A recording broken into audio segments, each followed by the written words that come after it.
Assalamualaikum warahmatullahi wabarakatuh. Perkenalkan, nama saya Alia Rahmawati dari kelas 2 YF 3. Di sini saya akan mempresentasikan tugas Arsikom dalam bentuk PowerPoint. Soalnya adalah yang pertama itu jelaskan struktur detail dari komputer IAS. Yaitu komputer IAS pada tahun 1946 didesain oleh von Neumann bersama koleganya dengan konsep pemrograman yang kemudian disebut dengan IAS Computer atau Computer of Institute for Advanced Studies. Karena dikembangkan di Computer of Institute for Advanced Studies. Secara umum, struktur dari komputer IAS adalah sebagai berikut. Yang pertama yaitu memori utama untuk menyimpan data dan instruksi. Yang kedua, arithmetic logic unit atau ALU untuk mengolah data biner. Yang ketiga, control unit untuk melakukan interpretasi instruksi di dalam memori sehingga adanya eksekusi instruksi tersebut. Dan yang keempat, ada input dan output untuk berinteraksi dengan lingkungan luar.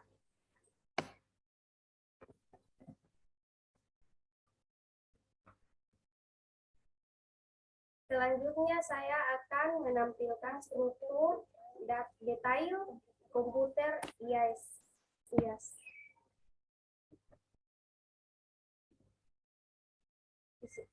Itu ALU IAS atau Computer of Institute for Advanced Studies.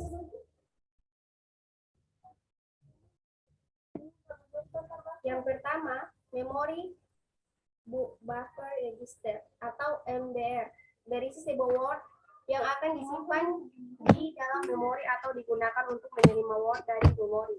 Yang kedua, memori address register atau MAR untuk menentukan alamat word di memori untuk dibaca oleh MBR.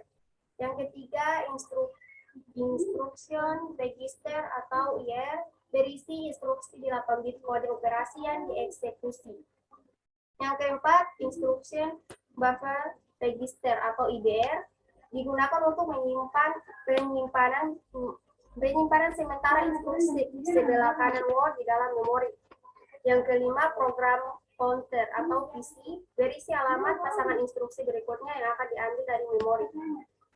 Yang keenam, ada accumulator atau ASI dan multiplier atau multiplier questions atau MC, digunakan untuk penyimpanan sementara operan dan hasil ALU.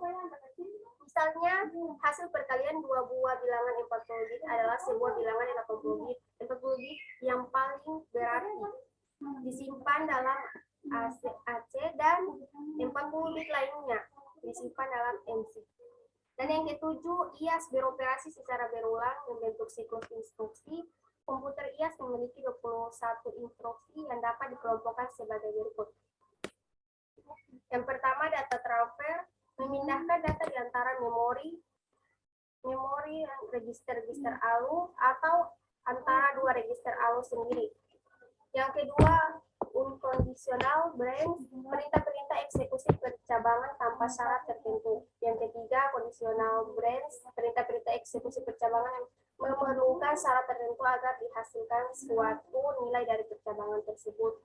Yang keempat, arithmetic, kumpulan operasi-operasi yang dibentuk oleh ALU.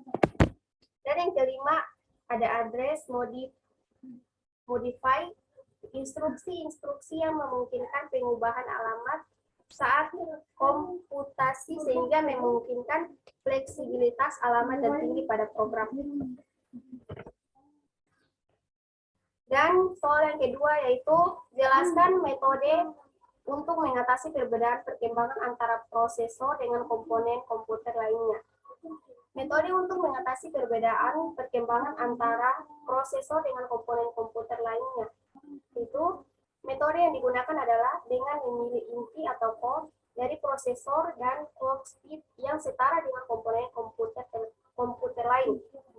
Misal, komputer dengan satu prosesor atau satu core prosesor biasanya memiliki dua buah north bit dan south bit. Yang ketiga, soal ketiga yaitu jelaskan perbedaan utama teknologi komputer RISC dan CISC. Perbedaan Kunci perbedaannya antara lain yaitu dari RISC dan CISC adalah yang pertama di RISC ukuran set instruksi kecil, sedangkan di SISC ukuran set instruksi besar. Dan yang kedua, RISC menggunakan format tetap atau memiliki 32 bit dan sebagian besar instruksi berbasis register, sedangkan SISC menggunakan rentang format variabel 16 sampai 64 bit per instruksi. Yang ketiga, RISC menggunakan 1 jam dan mode penyelamatan terbatas atau MIS 3-5. Di sisi lain, SISC menggunakan mode penyelamatan multi jam 12 hingga 24. Yang keempat, jumlah register tujuan umum yang menggunakan RISC berkisar antara 32 sampai 192. Sebaliknya, arsitektur CISC menggunakan 8 sampai 24 GPR. Yang kelima, mekanisme memori register to register digunakan dengan RISC dengan instruksi load dengan store independen. Sebaliknya, SISC menggunakan memori ke mekanisme. Oke, sampai situ saja penjelasan dari saya. Saya akhiri, wabillahi taufiq wal hidayah. Wassalamualaikum warahmatullahi wabarakatuh.